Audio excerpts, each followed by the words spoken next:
अधर्माभिभवात् कृष्णा प्रदुष्यन्ति कुलस्त्रियः स्त्रीषु दुष्टासु वार्ष्णेया జాయతే వర్ణసంకరః. దీని యొక్క అర్థం ఏంటంటే అధర్మాభిభవాత్ అంటే అధర్మం ప్రబలడం వల్ల కృష్ణ ఓ శ్రీకృష్ణ ప్రదుష్యంతి అంటే చెడిపోతారు, ఏంటి ధర్మాన్ని కోల్పోతారు. కులస్త్రియః అంటే కుటుంబంలోని స్త్రీలు. స్త్రీషు దుష్టాసు అంటే స్త్రీలు ధర్మాన్ని కోల్పోయినప్పుడు. వార్ష్ణేయ అంటే ఓ వృష్ణీ వంశస్థుడా శ్రీకృష్ణ జాయతే పుడుతుంది. వర్ణసంకర అంటే వర్ణసంకరం అంటే సామాజిక వ్యవస్థలో కలత అంటే ఇక్కడ ఏమంటున్నారు, ఓ కృష్ణ అధర్మం ప్రబలినప్పుడు కుటుంబంలోని స్త్రీలు ధర్మబద్ధమైన జీవనాన్ని కోల్పోతారు. స్త్రీలు ధర్మాన్ని కోల్పోయినప్పుడు ఏమవుతుంది, కుటుంబం మరియు సామాజిక వ్యవస్థలో గందరగోళం ఏర్పడుతుంది. దానివల్ల వర్ణ సంకరం కలుగుతుంది అని అంటున్నారు. అంటే వర్ణ సంకరం అంటే చెప్పారు కదండి, సామాజిక వ్యవస్థలు కలత చెందుతాయి అని చెప్తున్నారు. అంటే ఈ శ్లోకంలో అర్జునుడు ఏమంటున్నారు, యుద్ధం వల్ల కుటుంబ వ్యవస్థకు కలిగే నష్టాల గురించి తన భయాన్ని వ్యక్తం చేస్తున్నాడు. అతని ఆలోచన ఇలా ఉంది, అంటే ఏంటి, యుద్ధం జరుగుతుంది, కుటుంబంలోని పెద్దలు సంరక్షలు మరణిస్తారు, కుటుంబ ధర్మాలు సంప్రదాయాలు బలహీనపడతాయి. అప్పుడు ఏమవుతుంది, అధర్మం పెరుగుతుంది.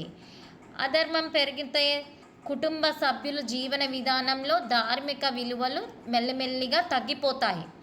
సమాజంలో ఏమవుతుంది, బాధ్యతలు దెబ్బతింటాయి అని అర్జునుడు ఇక్కడ భయపడుతున్నాడు. ఇది అర్జునుడి యొక్క ఏంటి ప్రధాన ఉద్దేశం, తన వాదనలో ప్రధాన ఉద్దేశం ఇది.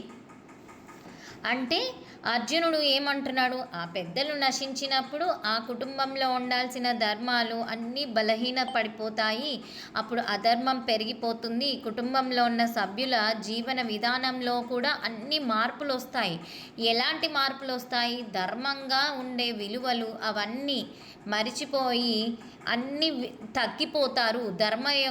ధార్మిక విలువలు తగ్గడము, అది ఏమవుతుంది, సామాజిక వ్యవస్థలో గందరగోళం ఏర్పడుతుంది అనేది తన యొక్క దృష్టిలో ఉన్న ముఖ్యమైన వాదనని, తన యొక్క భయాన్ని అక్కడ స్పష్టం చేస్తున్నాడు.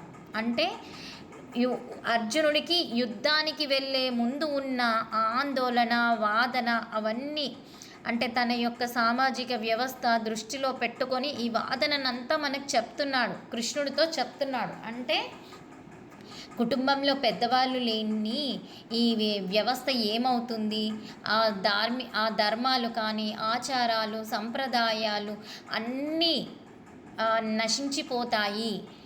కాబట్టి ఈ యుద్ధం ఎందుకు అనేది, ఆ యుద్ధం ఎందుకు అనే దానికి తను ఒకటి కలుపుతున్నాడండి. అప్పుడేంటి, నా శత్రువులు కాదు, నా బంధువులు, నా గురువులు, మిత్రులు, నా కుటుంబ వారిని చంపేస్తే ఈ యుద్ధం చేసి నేను రాజ్యం గెలిచి ఏం చేయాలి, ఈ రాజ్యం ఎవరి కోసం, నేను ఆనందించడం ఈ భోగాలు ఇవన్నీ ఎవరి కోసం అని అప్పుడు అన్నాడు. ఎందుకంటే అక్కడ తనకి ఆ బంధనం అనేది ఆ బాధ్యతతోని అలా అన్నాడు, ఆ బంధుత్వం ఆ కరుణతోటి. ఇక్కడ ఏమంటున్నాడు,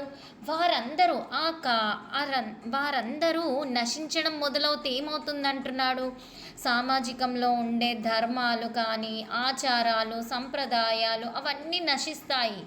మెల్లిగా ప్రజల్లో ఉండే ధర్మం కూడా తగ్గిపోతుంది, అధర్మం మొదలవుతుంది అనేది తన యొక్క భయాన్ని ఇంకా మనకి స్పష్టంగా చెప్తున్నాడు అన్నట్టు. అంటే ఈ శ్లోకం ద్వారా అర్జునుడు చెప్పదలుచుకున్నది ఏంటంటే, కృష్ణ, ఒక యుద్ధం ప్రభావం కేవలం యుద్ధ రంగానికే పరిమితం కాదు, కుటుంబ వ్యవస్థ, ధర్మాచారాలు, సామాజిక విలువలు కూడా దెబ్బతీసే ప్రమాదం ఉంది అంటున్నాడు. అందువల్ల కుటుంబం మరియు సమాజంలో ధర్మం, బాధ్యత, మంచి విలువలు కాపాడటం చాలా ముఖ్యమని అర్జునుడి యొక్క వాదన. అంటే ఇక్కడ మనం ఒకటి గమనించాలండి. ఏంటది? వర్ణసంకర అనే పదం మనకి ఇక్కడ వచ్చింది.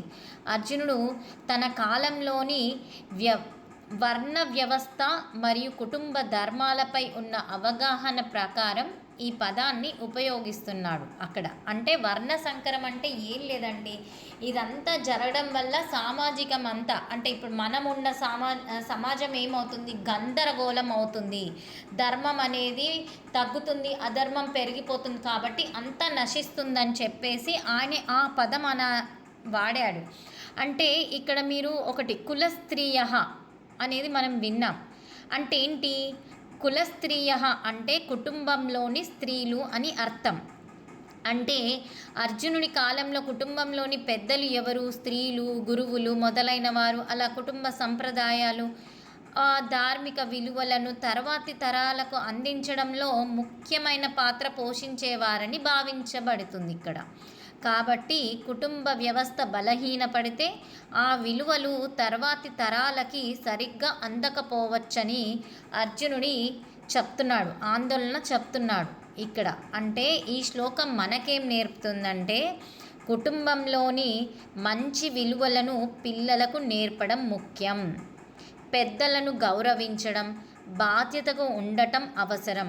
ధర్మం అంటే కేవలం ఆచారాలు మాత్రమే కాదండి, నిజాయితీగా, బాధ్యతగా, కర్తవ్యం, పరస్పర గౌరవం కూడా. కుటుంబంలోని మంచి విలువలు అంటే అవి తర్వాతి తరాలకి కూడా అందుతాయి. ఆ మంచి విలువలు ఉంటే మన తర్వాత తరాలకు కూడా అవి అందుతాయి. సమాజంలో వ్యక్తిగత బాధ్యత మరియు నైతిక విలువలు ముఖ్యమైనవి అని అంటున్నారు. అంటే మనం ఇందులో నుంచి నేర్చుకోవాల్సింది ఇదండి, మన పిల్లలకు నేర్పించాలి. మనం ఇప్పుడు ఆచారం, ఈ సంప్రదాయాలు ఏవైతే ఉందో అవి మన తరతరాలు, అంటే మన తర్వాత వచ్చే తరాలకు కూడా అందుతూ ఉంటాయి. సమాజంలో మనం చేసే పనులు నిజాయితీగా, బాధ్యతగా, కర్తవ్యంగా చేస్తూ ధర్మాన్ని రక్షిస్తూ ఉన్నప్పుడు ఆ సమాజం ఏమవుతుంది? ధర్మబద్ధంగానే వెళ్తుంది. మనము మన కుటుంబంలో ఉన్నవారు అందరూ, పిల్లలు అందరూ నేర్చుకోగలుగుతారు. అంటే కుటుంబంలో ధర్మం మరియు మంచి విలువలు తగ్గిపోతే ఏమవుతుంది? దాని యొక్క ప్రభావం కుటుంబాన్నే కాకుండా మొత్తం సమాజంపై పడుతుంది అనేది చెప్తున్నాడు ఇక్కడ అర్జునుడు. ఇదండి ఈ యొక్క శ్లోకం యొక్క అర్థం.